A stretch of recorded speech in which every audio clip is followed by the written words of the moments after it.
Politika nga ba talaga ang dahilan o meron talagang mabibigat na ebidensya kaya po sasampahan ng mga kaso ito pong mga senador na sina Jinggoy Estrada, Joel Villanueva, Rodante Marcoleta, si Chis Escudero at tatlo pa pong hindi pinapangalanan ni Ombudsman Boyeng Remulla at syempre kasama po diyan si dating Speaker Martin Romualdez at iba pang mga kongresista at mga kasabwat po nila.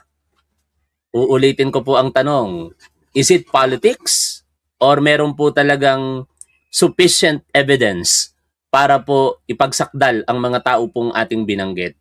Kung kayo po'y naniniwala na politika lamang ito, kindly mag-type po kayo ng 1 kung politika lamang po ito.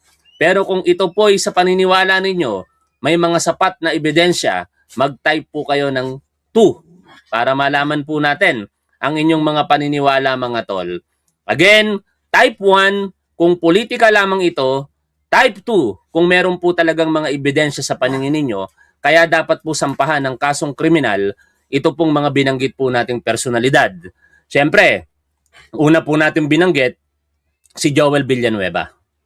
At sa press conference kanina ni Ombudsman Boyeng Remulla, ito po yung mga snippet of information, yung mga bahagi po ng press conference na yon bago po natin pupuntahan mamaya yung kabuuan ng press conference at re-reactionan po natin. Umaga, summary po ito. Ayon po dito sa balita ng News 5, kaso versus Villanueva, pina-finalize na ng Office of the Ombudsman ang paghahain ng plunder case laban kay Senator Joel Villanueva. Kaugnay ito ng umano'y pagkakadawit ng senador sa flood control controversy. Hinog na rin ngunit kinakailangang puliduhin ayon po kay Ombudsman Remulla ng husto yung pagkakalahad ng impormasyon at ebidensya na kasama rito. Posible daw po itong maisampa sa loob ng 2 linggo. Meron pang 2 linggo natitira si Joel Villanueva. Amen? Amen! Kasi pastor din po itong si Joel Villanueva eh. Lagi rin po itong nangangaral ng salita ng Diyos. Kaso nga lang, nakalulungkot, sa kabila ng pangangaral ng salita ng Diyos, may mga ganito pong kontrobersiya. Dapat, yung mga mahihilig sa salita ng Diyos, wala dapat kinakaharap na kontrobersiya kasi dapat ikinakas sa pamuhay ng mga nagsasalita ng salita ng Diyos ang mga bagay-bagay na kanila pong sinasabi. Nangunguna po, syempre, di ba? Sa 10 utos ng ating Diyos, huwag kang magnanakaw. Di ko sinasabing magnanakaw itong si Joel Villanueva. Pero, ang kakaharapin po nilang kaso ay plunder, pandarambong, pagnanakaw sa pondo ng bayan.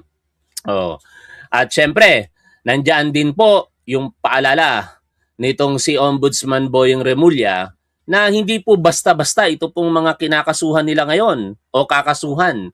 Kaya sa parte nga ng timeline, sabi niya, wag na natin pag-usapan ng timeline kasi napakahirap din ng sitwasyon.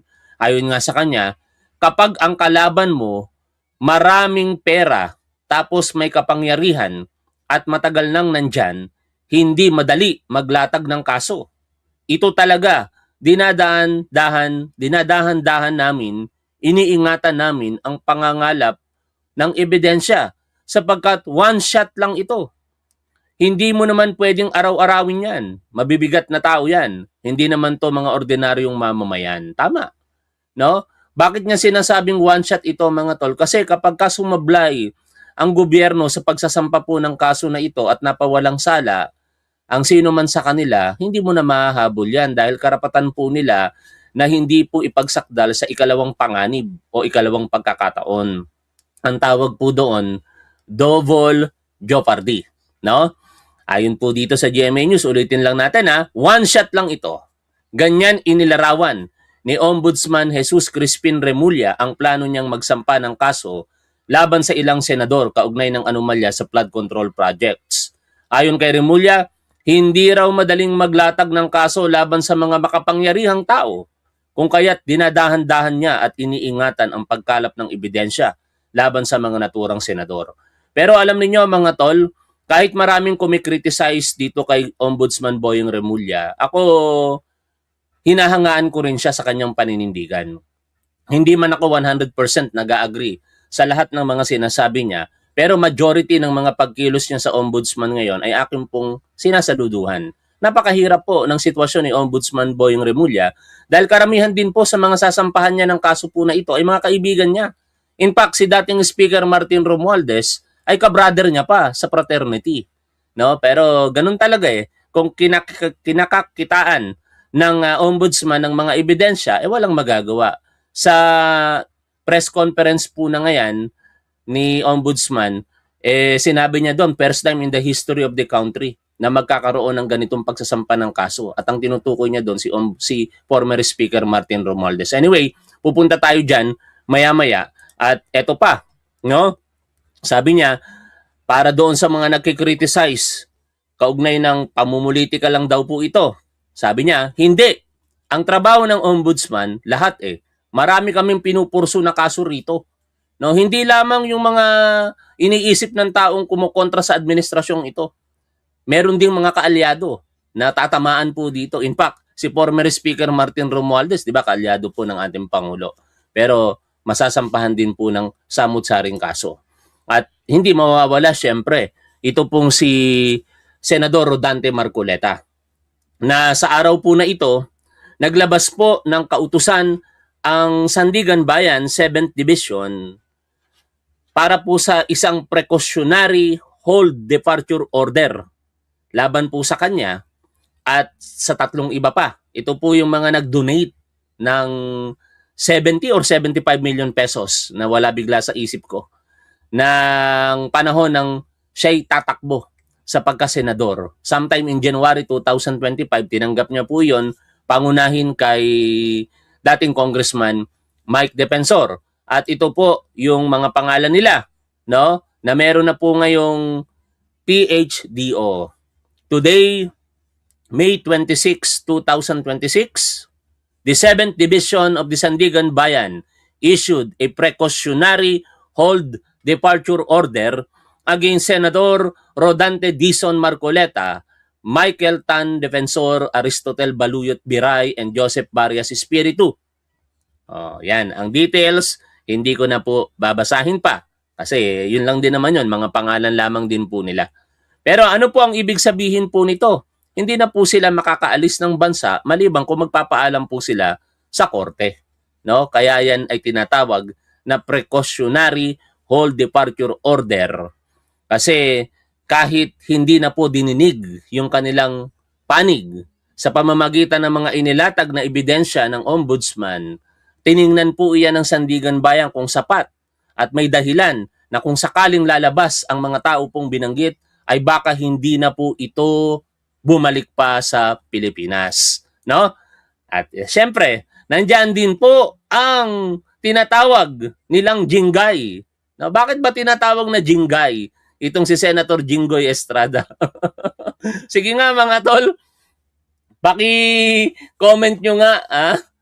Gusto ko lang malaman ang inyong mga opinion kung bakit tinatawag na jinggay ito pong si Senator Jinggoy Estrada. Kasi may mga nababasa ako, particular kay Agent Rick Diaz. No? Tawag niya doon, jinggay No? Puntahan natin yun. Baka sabihin nyo, gumagawa ka lang ng kwento dyan. Hindi naman sa akin nang galing yun No? Nanggaling yun kay Agent Rick Diaz. At sa marami pang iba. Dito, sa panulat ni Agent Rick Diaz, nakalagay po yung jinggay. No, nag-comment pa nga ako dito, bakit jinggay? Teka lang, bakit hindi ko na makita? Bakit hindi ko na makita yung post na yon? Hanapin ko lamang sandali baka dito. Ito ba yon? Hindi ito No? Pero sa post niya, merong jinggay na binanggit. Nasaan na ba banda yon? Sandali lang mga tol At hinahanap ko lang yung... Baka kasi sabihin nila, gumagawa ka ng eksena. Alam nyo naman, si Jinggoy Estrada, binlock na ako niyan. Hindi na ako nakikita niyan sa Facebook. Binlock yung Facebook page po natin yan No? Ito nga yata. Hindi. Hindi ito. Hindi ko makita, pero kung iisa-isahin po natin itong mga panulat ni Agent Rick Diaz, nandyan po yun. No? Sinabi niya ang salitang jinggay. No? At nagtanong ako, sabi ko, bakit po jinggay? Kayo, alam niyo ba kung bakit jinggay? Sige, wag na natin pag-usapan yon. At yan nga po, sasampahan ng kasong plunder si Senator Jinggoy Estrada sa Sandigan Bayan at kailan ito mga tol sa susunod na araw. Ha? Sasampahan po siya ng kasong plunder sa Huwebes. Senator Jinggoy Estrada ayon kay Ombudsman Boyeng Remulla. No? Mapapakinggan po ninyo yan mamaya sa press conference kanina nitong si Ombudsman Boyeng Remulla. Pero meron po agad na reaksyon dyan si Senator Jinggoy Estrada. Sabi po sa balita ng News 5, wala akong insertions. Naniniwala ba kayo mga tol na walang kasalanan si Senator Jinggoy Estrada? Paki-comment nyo nga kung kayo po'y naniniwala na walang kasalanan itong si Senator Jinggoy Estrada. Kung kayo po'y naniniwala na walang kasalanan si Senator Jinggoy Estrada, type 1. Type 2 naman, kung kayo po'y naniniwala na meron po talaga siyang kasalanan. Ulitin po natin ang tanong natin sa ating mga manonood. Pero wag niyong kalilimutang mag-subscribe dito po sa ating live streaming mga tol. At i-follow nyo na rin po tayo sa Facebook po natin. At saka syempre like po tayo. Ano? Yung mga tatanga-tangang DDS, wag niyong kakalimutan mag-dislike. Type 2. Kung kayo po'y hindi naniniwala, naku po, ang daming hindi naniniwala na walang kasalanan si Jinggoy Estrada. Halos, meron ding mangilan-ngilan na may 1, pero mangilan-ngilan lamang. Uulitin ko po yung tanong, baka nagkamali lamang po kayo, ha? Mamaya, nagkamali lang kayo sa type 2, eh. Kung walang kasalanan si Jinggoy, naniniwala kayong wala siyang kasalanan, type 1. Pero, kung kayo po'y naniniwala na may kasalanan si Jinggoy Estrada, type 2.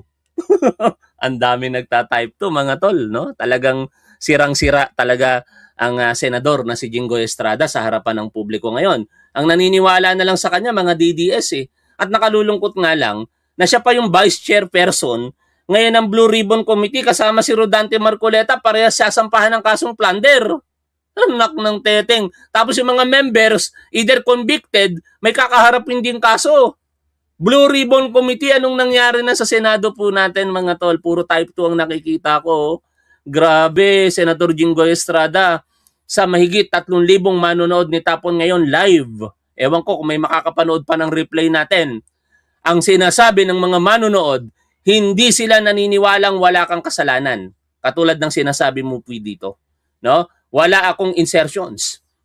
Ito ang paninindigan ni Senador Jinggoy Estrada kasunod ng anunsyong kakasuhan siya ng plunder at malversation ng ombudsman sa Sandigan Bayan. May kaugnayan ng kaso sa umunoy maanumalyang multi-million peso flood control project. Mahigit 300 million pesos po ang pinag-uusapan po dito, mga tol eh.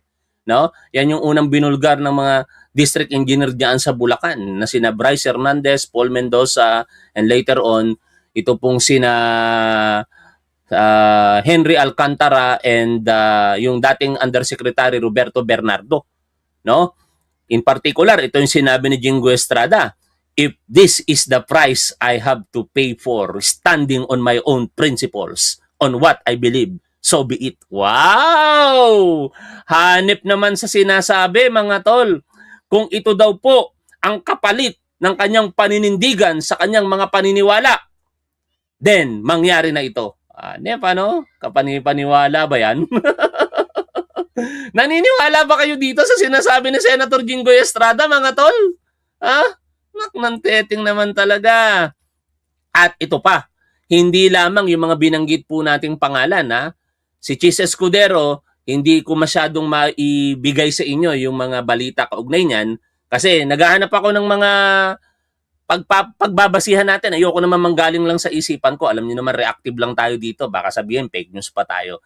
Kaya pakinggan nyo na lamang mamaya sa partikular na pananalita ni Ombudsman Boyeng Remulla yung tungkol kay Chis Escudero. Kasi halos wala akong nakita sa mainstream media katulad ng ginawa ng mga excerpt ng balita o ng press conference na yon para kina Joel, kay Jinggoy, at saka kay Rodante Marcoleta.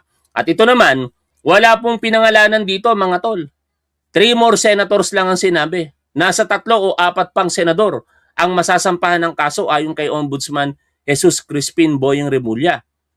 Nauna nang binanggit yung mga pangalan kanina: Jinggoy Estrada, Joel Villanueva, Chis Escudero at Senador Rodante Marcoleta. Sino kaya yung 3 or more senator po na ito? Hindi rin kasi sinabi ni Ombudsman Boyeng Remulla, mga tol, kung ito ba'y galing sa minority o galing sa majority. Wala daw siyang tinitingnan na ganun kung minority or majority. Ang tinitingnan niya yung akto ng paglabag sa batas kung meron man. At ngayon, pakinggan natin. Ito pong si Ombudsman Boyeng Remulla. Ang pinakamalapit na, hinog na, Yan. at pipirmahan ko maya-maya Nako. yung information against Senator Jinggoy Estrada. Nako po. Nako. Information to be filed with Sandigan Bayan Nako po. as soon as possible time. Nako po. Hopefully Thursday, Thursday. we will file it first thing in the morning. By Nako po. Ngayon ay Tuesday. Bukas ay Wednesday. Baka wala tayong live kasi family matters muna bukas, ano mga tol. Kung sakaling hindi ako makapag-live, at least alam nyo na family first muna bukas, no? May 27. Pero sisikapin kong magparamdam po sa inyo, no? Tapos kinabukasan, May 28, that will be Thursday. Kung isasampa ng ombudsman ang reklamo sa Sandigan Bayan sa pamamagitan ng isang information at tanggapin po ito ng ombudsman, ine-expect po natin baka by Monday or next week lalabasan po ng warrant of arrest si Senator Jinggoy Estrada. Kasi ganun lang naman po ang proseso niyan, mga tol. No, meron pong tinatawag na executive determination of probable cause. Ano po ang ibig sabihin ng executive determination of probable cause? Ito po yung pag-alam kung meron po bang sapat na basihan para po ipagsakdal ang isang di umano'y lumabag sa batas. Ginagawa po ito, syempre, sa ilalim ng ehekutibo. Kaya po siya tinawag na executive determination of probable cause. At sino-sino ang mga gumagawa po nito? Una, nandiyan po ang Department of Justice at sa mga cases kung saan ang public official ang involved, pumapasok po kadalasan kapag ka ang salary grade ay 27 and above and mga equivalent ranking officials, ombudsman. Kaya kapag ka kinakitaan po ng ombudsman ng probable cause through information, an accusation in writing charging a person with an offense and filed with the court, that is the basic definition of information, titingnan ngayon niya ng korte yung forma, yung mga ebidensya, and usually that is ministerial matter na lamang. Ibig sabihin, gagawin na lamang ng korte kung ano yung itinatakda na tungkulin po nila. Yun naman ang tinatawag na judicial determination of probable cause, no?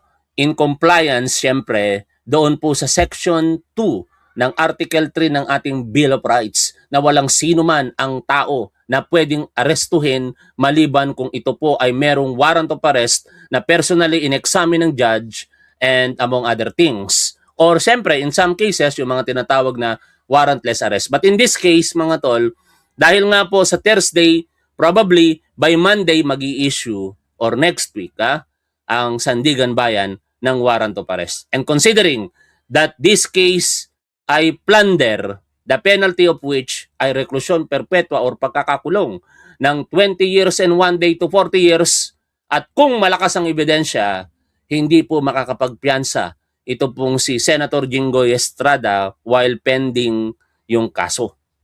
Pero siyempre, karapatan niya rin naman mag-file ng petition for bail katulad ng ginagawa ngayon ni Senator Bong Revilla.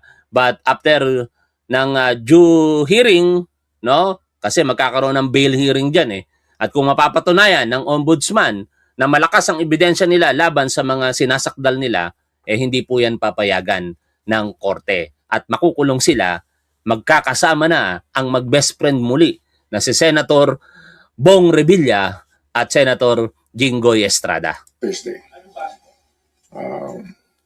Plunder and other related offenses. Flood control, yes. Microphone. Opo, related pa rin po sa flood control. Yes, we were, kaya na medyo natagalan ng konti. Nung binasa namin yung DOJ resolution, meron kami nakitang kailangan ng corrections. Kaya ayaw namin mag-file ng information na hindi pulido. Pinulido lang namin, kaya inabot pa ng mahigit sa linggo na pinag-aaralan at inaayos yung mga dapat ayusin para mas malinaw yung kasong ilalahad natin sa Sandigan Bayan. May co-accuse po dito si Senator Jinggoy, Ombudsman. Meron, pero ang iba sa kanila kasi mga state witness na eh. Mga ano na, mga nakuha na natin na bigyan ng proteksyon ng batas sapagkat kailangan yung kanilang testimonya para magkatuloy-tuloy ang mga kasong ito.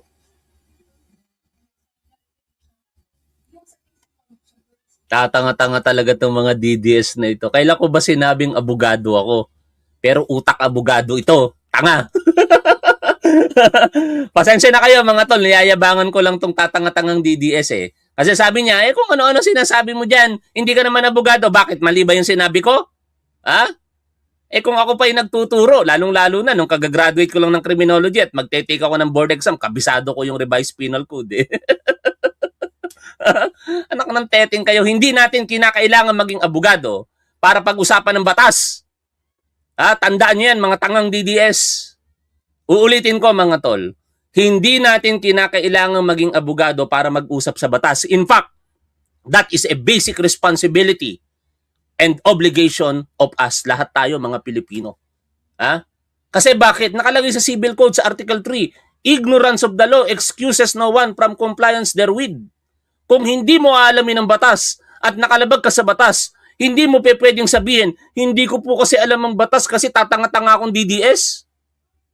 Wala akong depensang ganon. Kaya nga pinapublish ang lahat ng batas in compliance with Article 2 of the Civil Code. Di ba? Naknang teteng kayo, hindi pa ako nag-aral ng abogasya niyan, ha? Paano kung mag-aaral ako ng abogasya? Di lalo kayo mapipikon sa akin, mga tatanga-tangang Duterte supporter. Pakinggan natin patuloy. Yes. Nire-refine lang namin.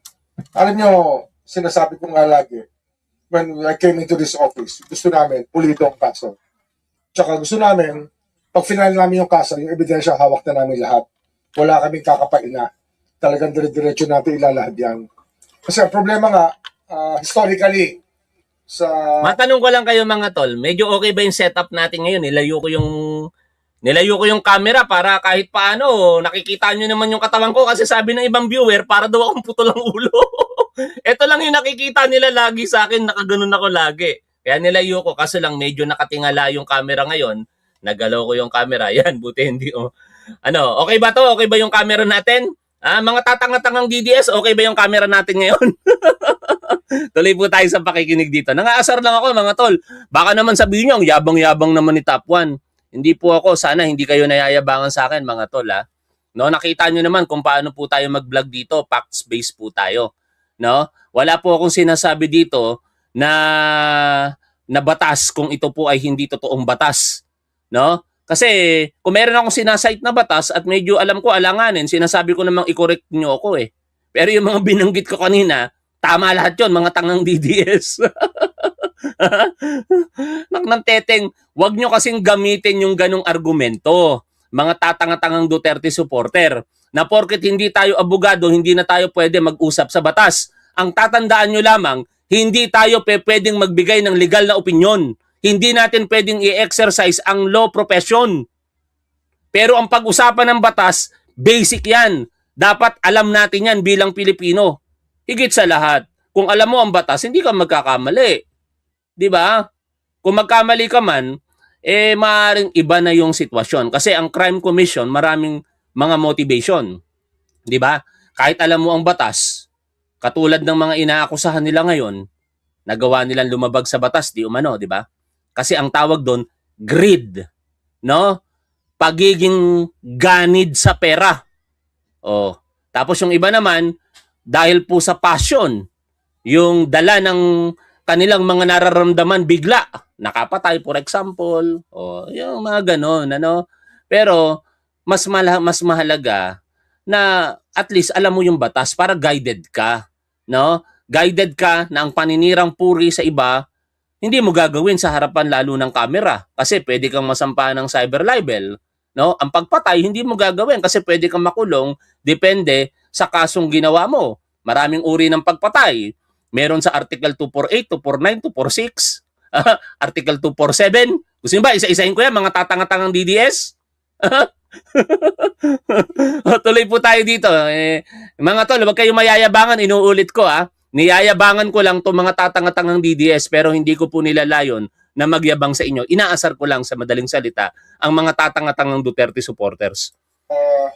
Cases ng ombudsman sa Sandigan Bayan, marami inaabot ng 15 taon kasi nga nagkakaroon ng problema sa ebidensya at saka sa mga dilatory tactics. Yun ang problema. Kaya iniuna namin yung ebidensyang lalahad namin para Ang ganda nung diskarte ni Ombudsman Boying Remulla, di ba? Sinisigurado nila na malakas yung ebidensya nila. No? O yung tumulto sa prey, pwede rin na may mamatay dyan. Death resulting in a tumulto sa prey, something like that, di ba? No? Hindi ko nakabisado, pasensya na kayo.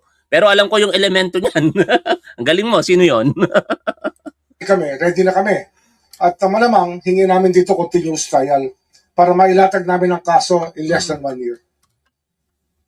At least for these cases na mahalaga. Ito, no? Meron nga yung sa Article 247, maisingit ko lang, segue tayo ng bahagya. O baka mga tatanga-tangang DDS no? Alam niyo yung Article 247, nahuli mo yung asawa mo, may kalaguyo, no? Na nasa akto, having sexual intercourse with the paramour, no? Halimbawa, ikaw, pagpasok mo ng bahay nyo, nabulaga ka, nakikipagtalik yung asawa mo sa iba.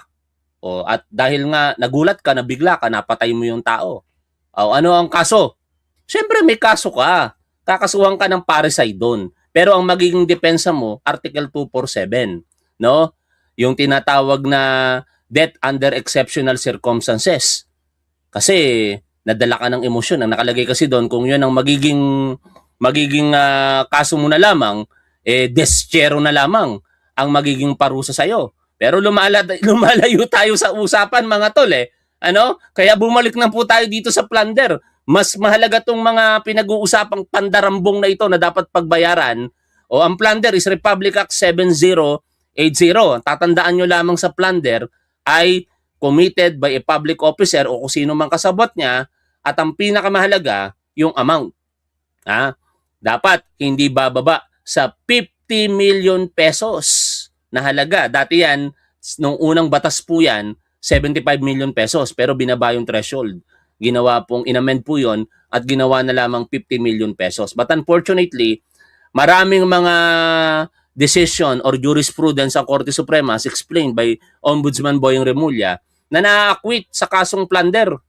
Kaya sabi niya, sana mabalikan ng Korte Suprema yung mga decision at titingnan nila. Kasi baka ito na yung mga panibagong desisyon ng Korte Suprema na masundan na yung conviction ng plunder. Ang naaalala ko lang din kasi ewan ko kung mali ako, na nakasuhan po ng plunder at na-convict si dating Pangulong Joseph Ejercito Estrada pero eventually nabigyan din po siya ng absolute pardon. Kaya so to speak, wala pa po talagang nakulong ng habang buhay dahil po sa kasong plunder. Ang bayan. Ayan, tuloy lang po tayo sa pakikinig dito. Of course, hindi lang man Senator Jinggoy, meron pa kaming Yan na. tinatapos rin at talagang madaling panahon, mapafile na rin namin yung kay Senator Joel Villanueva. Nako, you know. Yan ang isang hilog na rin. Ngunit, Mapapa JIL talaga si Senator Joel Villanueva rito pag nagkataon. No? Kasi wala kang ibang malalapitan dito kung hindi mga abogado mo. Siyempre, resources mo at higit sa lahat, ang Panginoon. Panginoon ko! No? Wag na natin pag-usapan. Baka mablasphemy ko pang ating Panginoon. Pero JIL kasi itong si Joel Villanueva. Kaya sa paniniwala ko, taimtim na mananalangin itong si Joel Villanueva para lamang hindi po siya makasuhan. kinakailangan kasi puliduhin ng gusto yung pagkakalahad ng ng impormasyon at ang ebidensya na kasama nito. Dapat ganun talaga. Pulido. Plunder. Sir, Dun po kay Senator Jinggoy, can you just illustrate yun pong naging scheme? Bakit po plunder? Because last time that we had a press conference, medyo Malversation and plunder are both come in. But we think that it's about time that the courts revisit the doctrine of plunder, especially the Oh, Supreme yan yung Court. sinasabi natin Should revisit kanina. the doctrine of plunder. No? Yan yung sinasabi natin kanina na nagnanais ito pong si Ombudsman Boying Remulla na mabisita muli ang doktrina ng plunder ng Korte Suprema. Bakit? Patuloy natin siyang pakinggan.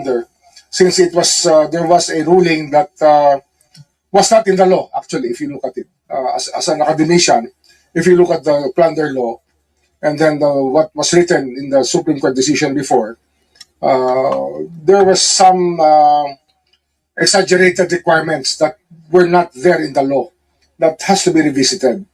Or otherwise, it's going to become a dead law, and we don't think that that was the intent of our legislature.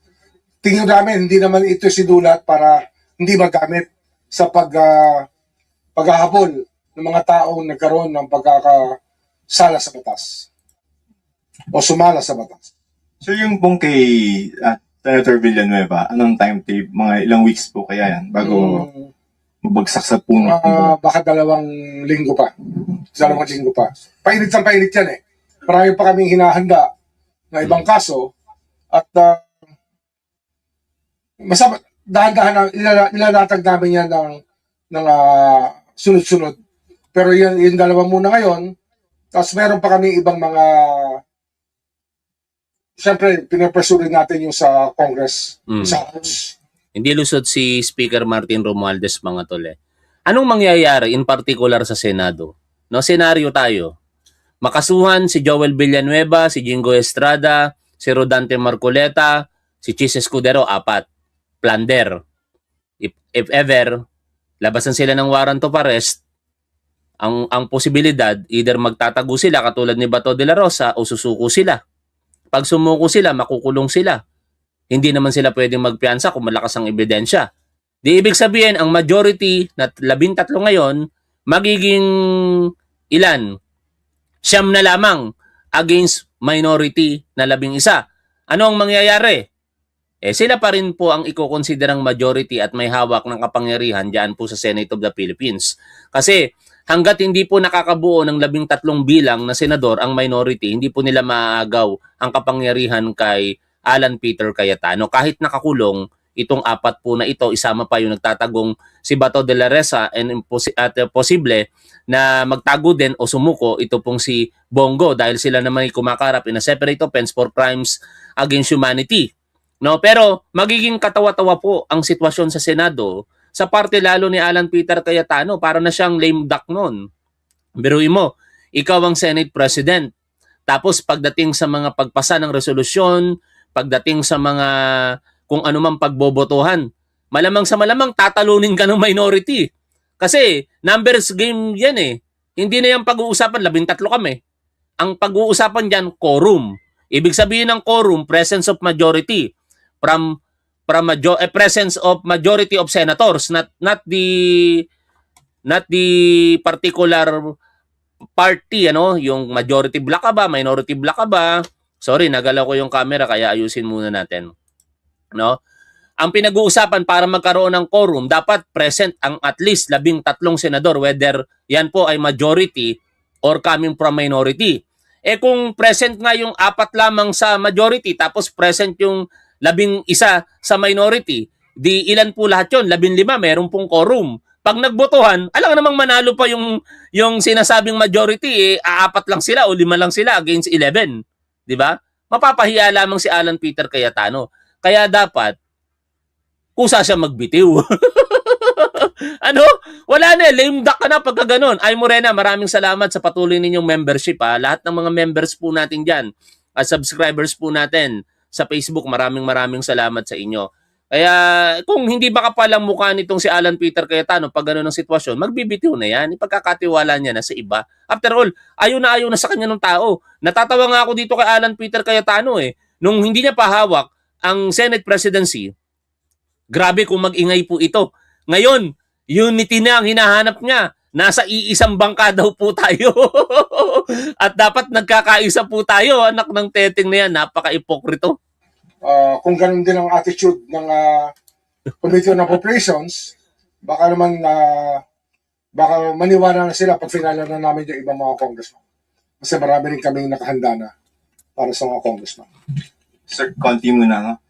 Sir, isegue ko na sa sinabi ni Senator Marcoleta na parang iniisa-isa yung mga majority senators. Now you have Jinggoy and then si Senator Joel, and then some others. Yesterday he said, I do not want to get into the political mix of it. Kasi Yun. ito, napakalinaw naman yung kaso niya. Ebidensya naman kasi talaga. Sabi nga ni Nutriban Republic, mga tol, share ko lang sa inyo yung post ni Nutriban Republic. Puntahan natin, shinare ko yun sa Facebook ko. No? Alam niyo yung mga political motivation na yan na sinasabi nila, hindi yan depensa sa korte. No? Hindi nyo pwedeng gamitin niya na i-depensa ninyo yan kasi politically motivated. Nak ng teteng na yan. Sa lahat ng mga may kaso na politically motivated daw, welcome to politics, Sherlock. Hindi yan depensa sa korte. 100% agree. Ang tanong lang, may ebidensya ba? May batas bang nilabag? At nagkasala ka ba? Dito, ine-explain ni Ombudsman Boyong Remulla na may mga ebidensya. In fact, sa kanya mismo nang galing sa mga pag-amin mismo ni Rodante Marcoleta. Kalinaw, yung lahat ng ebidensya nito galing din sa kanya, sa sinasabi niya sa COMELEC, sa mga kanyang pag-amin. Hindi naman ito invento Pati kayo, alam niyo yan, yung mga footages niyan, napanood niyo lahat yan sa Net25 at sa iba't iba pa mga istasyon, kung saan sinasabi niya nga na ginastos niya pa nga yung pera Ginastos niya. Di ba? Inangkin niya, ginastos niya, at tila walang pag-aalinlangan Di sa ba? kanyang gawain. Pero Oo. ito, papasok talaga sa batas. Papasok siya. with regard to the other senators, Plunder din yan. that's true with regard to the other senators, or yung sa majority, si Senator Jinggoy, Senator Joel, and mga iba pa na in the future. Baka sinasabi Meron pa kami mga pinag-aaralan na mabibigat na kaso. Hindi kasi madaling maglatag ng kaso, tandaan niyo yan. Pagka ang kalaban mo, maraming pera, tapos may kapangyarihan, at matagal na nandyan, hindi madali. Ito talaga, dinadahan-dahan namin, iniingatan namin ang pagkalap ng ebidensya, sapagkat one shot lang to Hindi mo naman pwedeng araw-arawin yan. Mabibigat na tao yan. Hindi naman to mga ordinaryong mamamayan. Ito talaga mabibigat na tao. Mabibigat na tao. Pero sir, hindi sila sinisingle out yung majority. Hindi nyo pinapagala. Hindi. Ano yan? Ang trabaho ng ombudsman, lahat Ngayon, marami ako pinagmahal ng preventive suspension sa mga mayors. Andyan, Odo Dante ngayon. Pinagmahal ko rin sa mga mayors within the whole country. Marami kami pinarpursue na kaso dito. Kaya lang, syempre, ang public interest na rin ito sa flood control at sa nangyayari sa bansa. Totoo yun, Kasi talagang grabe naman kasi talaga itong flood control project anomalies, mga tol. If not trillions, hundred of billions ang pinag-uusapan po dito. No, kaya talaga ang publiko tutok na tutok po dito. At ang sangkot po dito, hindi lamang itong mga binabanggit na personalidad. May mga sangkot din dito na kaanib ng administrasyon. At lahat tayo dapat naghahangad ng pananagutan dito. Dapat nga dito walang kulay politika No? Dapat nagkakaisa po tayo dito. Kung ano man ang kulay, DDS ka man, loyalista ka man, pink o dilaw ka man, dapat nagkakaisa tayo sa paghahanap ng pananagutan. Kasuhan ang lahat ng pwedeng kasuhan. Basta may ebidensya. Kahit si Pangulong Bongbong Marcos, kung may ebidensya, sige, kasuhan nila ng impeachment. Di ba? Kasi doon tayo sa tama at dapat. Sa may pananagutan. Pero alam naman natin na yung mga gawa-gawa nilang kwento kay Pangulong Bongbong Marcos, malamang talaga ay gawa-gawa lamang kasi hindi nga nila ipinursu yung pinlano nilang impeachment last February 'Di ba? Kung totoo talaga na mayroong mga ginawang hindi tama si Pangulong Bongbong Marcos, dapat pinurso nila 'yon. Hindi, inatras kagad, in particular nitong si Michael Defensor. At nangyayari sa Senado at sa Kongreso? Iyo mo naman sa akin, sir. Ombudsman Balgon Sales po, DCRH. Kung si Senador Jinggoy Estrada ay masasampan na by Thursday, and after 2 weeks kay Senator Joel Villanueva naman, how about isa rin ho dun sa inaabangan ng publiko ay yung pagsasampa rin ng kaso kay dating Speaker Martin Romualdez. Any update on that? Nandiyan na yan. Meron na kaming dalawa pang kaso. Yan na. Oh. Tungkol dyan. Meron Ayan. kaming isa pang money laundering case. Oh. Mabigat. Ito, kaalyado yan ni Pangulong Bongbong Marcos. Si former Speaker Martin Romualdez. Di ba? Dito walang sinasanto, mga tol. No? Walang sinasanto dito. Pananagutan ang hinahanap po natin dito. Dapat hindi tayo nagtatalo-talo dito dahil pera po natin lahat ito eh. Ang tax po na pinag-uusapan ay ninakaw di umano ng mga tiwaling public official po na ito. Kaya regardless kung ano ang status natin sa buhay, mahirap man o mayaman, lahat po tayo nagbabayad ng tax. Sa bawat kinakain po natin may tax. 'Di ba? Bumili ka ng sardinas, may 12% VAT. Bumili ka ng kung ano-anong delata, merong tax. Oh. Kaya lahat tayo apektado dito. Nagtataka lamang ako bakit nilalagyan natin ng kulay itong paghahanap ng pananagutan. Pagdating kay Sara Duterte, kung wala siyang kasalanan, di nagkamali tayo. Pagdating kay Pangulong Bongbong Marcos, yung mga akusasyon ninyo at napatunayan na wala naman siyang kasalanan, nagkamali kayo. Ganun lang naman yun. Aminin lang natin ang pagkakamali natin. No? Pero dapat dumaan sa proseso. Hindi pwedeng dadaanin mo sa pamamagitan ng mga press conference, doon ka magsasalita, doon mo ilalatag ang iyong mga depensa. Hindi naman yun yung proper forum. No? Katulad nung ginawa ni Senador Dante Marcoleta kahapon sa privilege speech niya sa Senado. Oh, sabi niya, harapin niya sa proper forum. Pero ano ginawa niya? Nag-privilege speech kagad siya at pinalalabas niya, pinupolitika lamang siya. Pero magagamit niya ba yun bilang depensa pagdating sa korte? Hindi. Kahit ilang araw siyang mag-privilege speech dyan sa Senado, hindi yun magiging depensa niya sa korte. Ebidensya po ang pinag-uusapan. Evidence ay hindi po nagsisinungaling. Sabi po ni Gas Abelgas, ang ebidensya ay kaparaanan para hanapin ang katotohanan. Oh. Katotohanan ba yung magsasalita ka lamang? Sasabihin mong pinupolitika ka? Oh, hindi yun. Ebidensya talaga dapat. At of course, yung the grandest case of them all, itong pinakamabigat na kaso dyan, the conspiracy to defraud the treasury. Yun talaga yan, sa pamamagitan ng budget. Hindi madali ilatag yan. So we're being very careful about every premise that we make. Kasi first time to gagawin sa kasaysayan ng Pilipinas na magkakaroon tayo ng ganitong klaseng kaso.